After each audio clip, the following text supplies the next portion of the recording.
င်ရဲကြုံမှုမငြိညူနဲ့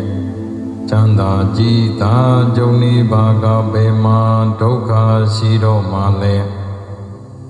ပျက်စီးတိုင်းလင်မပူပင်နဲ့မပျက်စီးပဲခိုင်မြဲပါကဘယ်မှာအနိစ္စရှိတော့မှလဲအာယုံဟုသမျှမတောင့်တနဲ့အာယုံတိုင်းသာတောင့်တပါကဘယ်မှာလောဘဆုံးတော့မှလဲအရာရာမျိုးစိတ်မဆိုးနဲ့နေရာတကာစိတ်ဆိုးပါကဘယ်မှာဒေါသဆုံးတော့မှလဲသိဉာဏ်မလိုက်သင်မမိုက်နဲ့သိဉာဏ်မပါမိုက်နေပါကဘယ်မှာမောဟဆုံးတော့မှလဲဗုဒ္ဓတရားမိမထားနဲ့ဆုံးမတိုင်းသာကျင့်ကြံပါက